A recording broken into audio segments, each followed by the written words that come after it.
Você acorda pela manhã, então você abre seu guarda-roupa, escolhe a roupa que você vai usar no dia, depois escova seus dentes, toma um café da manhã, come aquele seu sanduíche, aquele seu pão com presunto que você come todos os dias e aí você vai pro trabalho.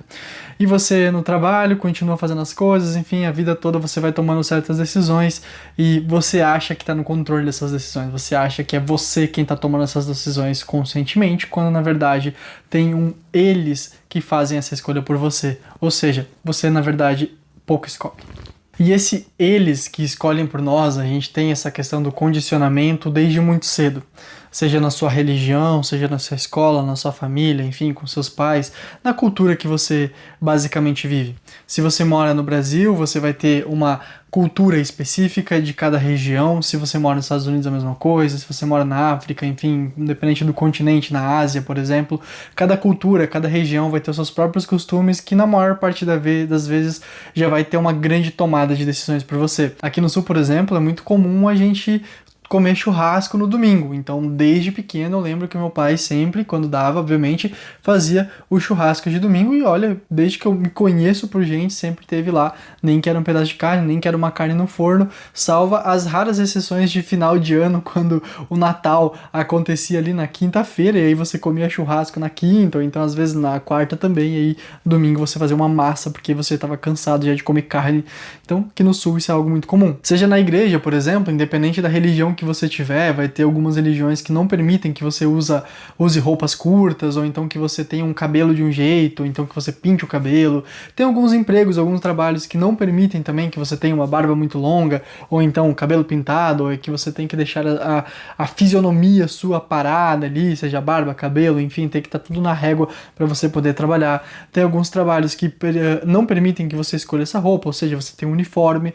Então, na verdade, boa parte daquilo que a gente vive não são escolhas tecnicamente nossas, não são escolhas conscientes nossas. Eu, por exemplo, vim de uma família evangélica luterana, então, assim, não que meus pais eram muito aficionados ali pela religião, na verdade aqui era uma vez por mês e aí final do ano nós tínhamos que ir na missa de Natal. Basicamente era de Natal e a Páscoa, que eram duas coisas sagradas. Então eu não tinha muita escolha. Meus pais me colocaram naquilo ali, eu cresci naquilo ali.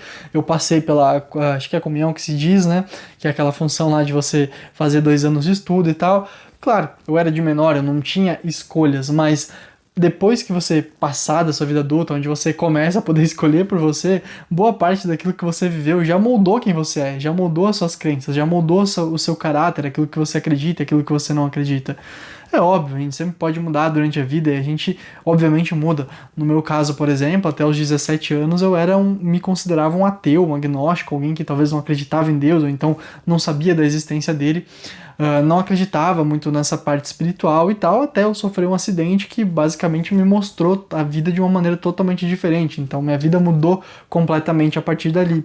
E aí você vai buscar conhecimento com outras pessoas, você vai ver vídeo de outras pessoas, você vai ler livros, você vai buscar formas de pensar, formas de tomar decisões na vida, mas muitas dessas formas vêm de terceiros, ou seja, a espiritualidade falou que isso aqui é certo, então eu vou acatar como certo. A igreja católica falou que você pode e deve fazer tal coisa, então é isso que eu vou acatar como certo, quando na verdade, a verdade verdadeira da coisa é que ninguém faz muita noção das coisas. A gente tem algumas pessoas que vão falar que é assim, outras pessoas que vão falar que é assado, vai ter pessoas que vão acreditar em X, pessoas que vão acreditar em Y, mas o grande ponto daqui é o que a gente, como ser humano, de fato acredita e de fato toma, né, de decisões. Indo para um outro lado, então a gente vai ter também até um filósofo, o Adorno, que eu já citei nos últimos 2 vídeos aqui, eu acho que ele encaixa de novo aqui, que ele vai dizer, né, que a cultura ela é criada basicamente para padronizar uma massa. Então, até as coisas que a gente consome molda aquilo que a gente é. Então, sei lá, saiu a série nova onde o personagem principal usava uma roupa X, cara, essa roupa ela vai vender mais. Saiu uma música onde os cantores usavam uma roupa Y, aquela roupa vai vender mais. Fulanos que falam, não sei o que, de marcas e tudo mais, a gente tem muito incrustado isso na nossa sociedade, na nossa cultura, as marcas, a parte de fazermos, digamos assim, marketing muito forte. Eu trabalho com marketing a digital desde 2016. Então, assim, eu já estudei toda essa parte de gatilhos mentais, de copy, e eu percebo que, cara, boa parte de todas as nossas decisões nada mais é do que uma boa narrativa que a gente ouviu e a gente gostou, a gente se sentiu pertencente e a gente resolveu comprar a ideia. Tanto que hoje, na minha página de vendas, pelo menos do meu produto, porque não tem nenhum problema você ter produto ou você vender alguma coisa, é o sustento, né? Tem gente que vende hora trabalhando como CLT, tem gente que vende um produto, tem gente que vende banana e frutas na feira, tem gente que corta cabelo, como minha mãe, que ela é cabeleireira, tem gente que nem meu pai, que trabalha em fábrica de móveis, vende o tempo dele para trabalhar, fazer móveis, né, para uma empresa. Enfim, não tem nada de errado com isso, mas na minha página de vendas, se você entrar hoje, você vai ver que eu começo dizendo que essa página de vendas não é uma página de vendas comum, ela é uma página de vendas bem diferente. E ali eu basicamente não penso em usar nenhum gatilho nem nada, eu simplesmente conto um pouco da minha história e falo, se isso aqui se você gostou, isso aqui é para você, você sentiu que é para você, compra, senão tá tudo bem, né, e segue sua vida. Não que isso também não seja uma forma de você fazer marketing, que é um tipo de marketing onde eu digo, cara, se isso aqui é pra você, compra, senão segue sua vida e tá tudo bem, né, mas é um tipo de conexão muito mais agressiva do que eu fazer você sentir certas emoções, te colocar num mood específico para depois chegar com uma oferta, onde eu te digo que se você tivesse que comprar tudo isso aqui, você pagaria 10 mil reais, mas hoje tá saindo aí por 300 reais. Tipo assim, cara, quem acredita nisso, tá? Então, antigamente usava-se muito isso porque era uma técnica de vendas, por exemplo. Até hoje a gente vê muito essa oferta vai sair do ar em 24 horas, em 10 minutos, você tem 15 minutos para finalizar sua compra. Cara, isso é bobagem, entendeu? Isso são tudo técnicas de marketing que na verdade são grandes mentiras que as pessoas contam para fazer você tomar certas decisões. Então eu sou completamente desafavor a isso, né? Eu odeio isso, eu acho que é uma das práticas que eu deveria ser abolível, deveria ser crime, na verdade, na minha concepção, você simplesmente mentir para fazer alguém tomar uma decisão que possa beneficiar sendo de forma mentirosa. Uma coisa é você dizer, para as primeiras 100 pessoas que comprarem o produto vão receber uma mentoria comigo e você ir lá e dar exatamente para as primeiras 100 pessoas. Cara, não tem problema nenhum. Outra coisa é você falar isso, mas dar essa mentoria para todo mundo, porque, enfim, era só um argumento para você ter um fluxo de vendas muito rápido ali no começo. Então, cara, prestem atenção com as pessoas que vocês compram, enfim. Eu tô dando um exemplo que é da minha área, da minha prática, né?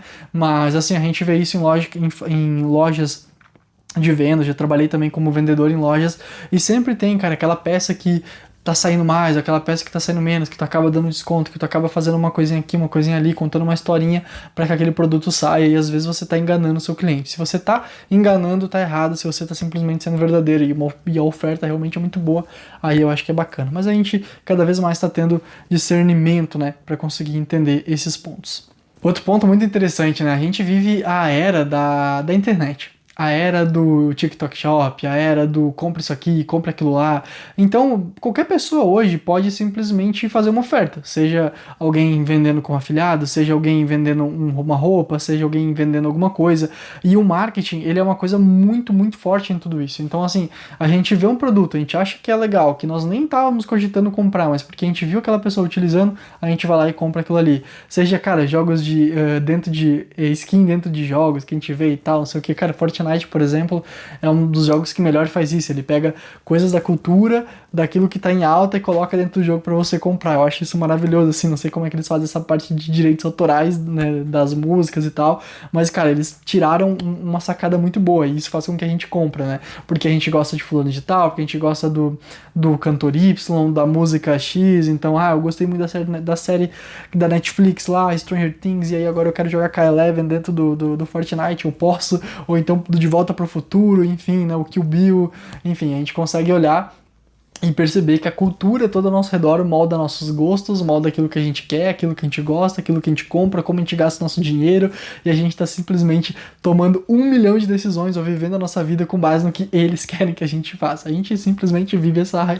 grande roda aqui, essa grande bolha, e às vezes é muito difícil a gente sair disso. E outra coisa que eu acho que todo mundo já passou por isso na vida e vai acabar tomando decisões, enfim, sendo influenciado, é os outros. Ou seja, Lá atrás, cara, quando eu tinha 17 anos e eu não sabia o que eu ia fazer da vida, eu tinha terminado o ensino médio e eu tinha que começar uma faculdade, porque meus pais queriam que eu fizesse faculdade e tal, eu simplesmente fui lá e entrei numa faculdade de ciência da computação aleatoriamente, porque um dos meus melhores amigos, ele fez engenharia da computação. E aí eu falei, pô, se ele gosta de engenharia da computação, eu provavelmente vou gostar de ciência da computação, deve ser complementar, sendo que na prática é parecido, mas tem muita coisa diferente. E, cara, eu odiei, eu fiz um semestre daquela merda, eu falei, o que que eu tô fazendo aqui? Depois eu saí dali e fui pra uma engenharia civil, que também não faz o menor sentido com o que eu gosto e faço hoje.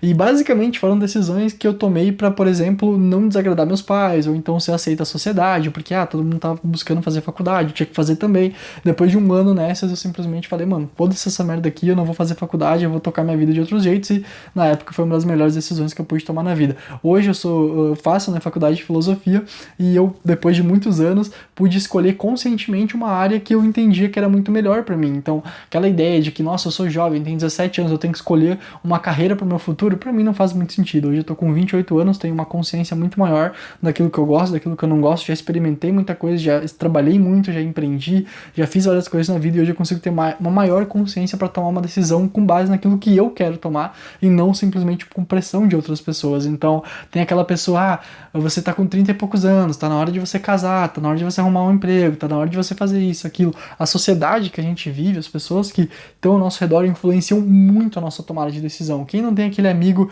que chega na sexta-feira, manda uma mensagem, pô, vamos pra uma festa, não sei o que, aí você nem queria sair, mas você acaba saindo, sendo influenciado pra você fazer parte, pra você pertencer àquilo ali.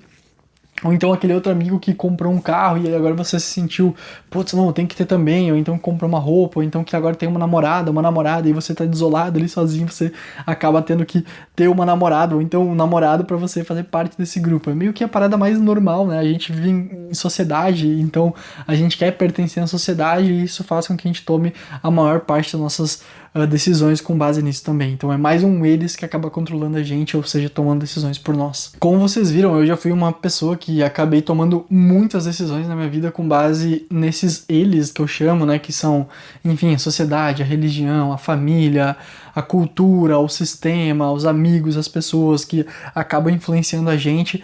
E pra mim, foi um ponto de ruptura muito forte o acidente que eu tive, um despertar muito forte, onde eu busquei, né, obviamente, tomar decisões diferentes e ver a vida diferente, mas até mesmo quando você busca isso, você acaba caindo nos braços de pessoas que dizem o que é certo, o que é errado, e aí você acaba voltando pro mesmo ciclo. O ciclo não muda, seja numa religião, seja num culto, seja num emprego, seja numa família, todas as coisas que estão ao nosso redor têm a forma melhor de fazer, o produto mais certo, o jeito certo de viver, o que é verdade, o que não é, fulano fala a verdade, fulano mente, isso aqui é o certo, isso aqui é errado, e se a gente não buscar por nós mesmos entender, buscar o autoconhecimento, entender quem somos, entender o que gostamos, entender o que queremos verdadeiramente. Hoje, se você não tivesse que agradar ninguém, o que você estaria fazendo da sua vida? Se você não precisasse do dinheiro do seu emprego, onde que você colocaria o seu tempo? Se ninguém fosse te julgar, se você não tivesse medo do julgamento alheio, o que você estaria fazendo, pensando, falando?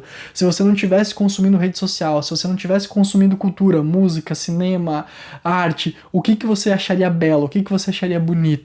Então, assim, uma das coisas que eu fiz nos últimos anos, e eu venho fazendo porque eu trabalho conscientemente, é sempre que eu for tomar uma decisão que pode impactar minha vida, seja comprar alguma coisa que eu quero, seja viver alguma coisa, uma experiência, enfim, ter acesso a certas coisas, eu vou me questionar de onde essa decisão vem. Ela vem de um marketing muito bem feito por algo que eu não preciso, ela vem de uma necessidade real. Vou dar um exemplo aqui, cara, não tem problema nenhum você comprar por marketing, enfim.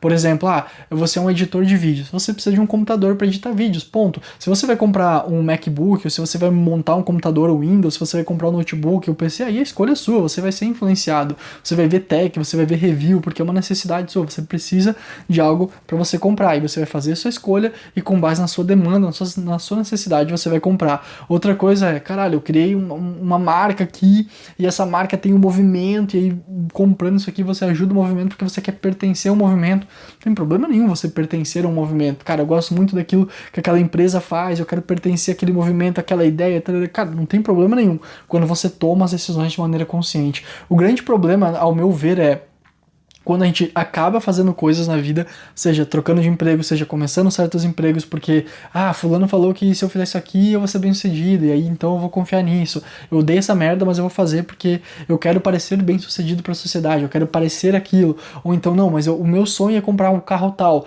mas se eu comprar um carro tal eles vão rir de mim. Ou então, cara, eu gostaria de me vestir dessa maneira, mas se eu me vestir dessa maneira eu não vou pertencer ao grupo de amigos que eu pertenço. Então, quando a gente começa a deixar de ser nós mesmos, deixar de fazer as coisas que nós realmente queremos fazer, porque nós nos importamos com a opinião de fora, então a gente percebe essa influência externa, é aí que mora o grande problema para mim, o grande perigo de tudo. É quando nós deixamos de ser nós mesmos, deixamos de ser felizes, de buscar o nosso propósito, buscar a nossa missão, de viver aquilo que nós realmente poderíamos viver ou gostaríamos de viver por medo da opinião alheia, por medo do que vai acontecer, por esse eles todos que eu citei aqui fazer com pressionarem a gente para tomar uma decisão contrária. Eu acho que aí é onde é que entra o grande problema. E para mim, o principal caminho, a coisa mais importante que todos nós poderíamos fazer é buscar o autoconhecimento. Eu acho que o autoconhecimento é uma grande barreira contra tudo isso e um grande despertar interno. Porque hoje, se eu te pedir, cara, você gosta realmente das músicas que você gosta, você é influenciado a ouvi-las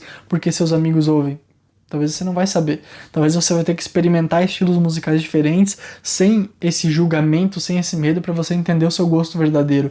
E isso vai acontecendo com várias coisas. Eu, por exemplo, sempre joguei futebol. Desde criança, tinha 5 anos, 4 anos de idade, fazia escolinha de futebol. Mas eu sempre odiei assistir futebol, cara. Eu odeio sentar na frente da televisão e assistir um jogo. Eu gosto de assistir quando uma Copa do Mundo, uma final de Champions League, alguma coisa nesse sentido, assim. Jogos grandes eu gosto de assistir, acho legal. Eu realmente me importo. Mas, cara, eu não vou assistir um Grêmio Inter aqui do Sul, São Paulo e não sei o que, mano, pra mim, sabe, não faz o menor sentido, mas boa parte dos meus amigos gostavam, então muitas vezes a gente saía pra assistir um jogo onde eu não tava nem aí, fazia uma coisa que eu não queria pra poder pertencer àquilo ali. Às vezes, não tem problema, como eu sempre digo, se você tá consciente, cara, quero passar um tempo com meus amigos gostam de fazer isso e tá tudo bem pra mim, ótimo. O problema é, cara, eu gostaria de estar fazendo outra coisa, mas eu tô deixando de fazer essa outra coisa, eu tô deixando de, sei lá, buscar um sonho, fazer um trabalho, alguma coisa que eu realmente quero pra poder estar fazendo alguma coisa que às vezes nem sentido eu vejo na minha vida. Eu fiz muito isso com festas, eu fiz muito isso com bebidas e com essas outras coisas antes do meu acidente lá com 17, 18 anos ali. E hoje eu percebo que tudo isso era uma grande fuga da realidade, era uma grande forma de eu, esconder, sair um pouco da realidade, não ver todos os problemas, e eu sinto que isso não é uma coisa muito benéfica.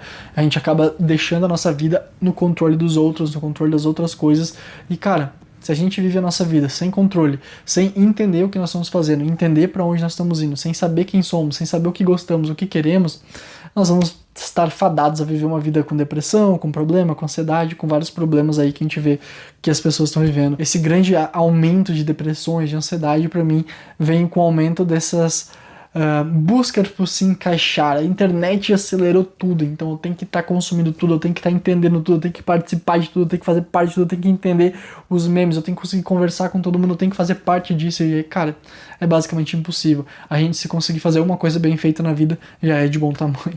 E talvez a reflexão que eu quero deixar com vocês é: as últimas decisões que você tomou na sua vida era porque você realmente queria, ou porque você tinha medo do que iam pensar, medo de falhar, medo de dar errado, enfim. Se questione aí, porque eu acho que isso por si só já é um grande processo de autoconhecimento. E se você quiser aprofundar os seus estudos, enfim, fazer parte de um grupo, de alguma coisa que você acredita, seja da linha do autoconhecimento, do despertar, eu tenho, então, a Alma Desperta, que é esse conjunto de aulas e conteúdos que a gente coloca ali dentro, um pouco mais aprofundado, com algumas experiências da minha vida, coisas que, obviamente, eu não vou ficar abrindo aqui no YouTube para todo mundo, obviamente tem alguns assuntos e temas um pouco mais sensíveis ali, mas se você quiser fazer parte, então, e também, ajudar o meu trabalho, para que um dia eu possa viver apenas de produzir conteúdo aqui, o que seria muito legal, é um objetivo meu que eu tenho a longo prazo, e para isso, obviamente, nada melhor do que você dar um produto, ou seja, entregar algo que tem valor para as pessoas, para a sociedade, em troca do valor monetário, para eu poder pagar minha conta de luz, minha internet e ração para os meus bichinhos. Então, se você gostou desse vídeo também e quiser continuar estudando de forma gratuita, é só você se inscrever. Os links importantes estão na descrição. Vejo você então no próximo vídeo, na comunidade, enfim. Espero que vocês tenham gostado aí e valeu!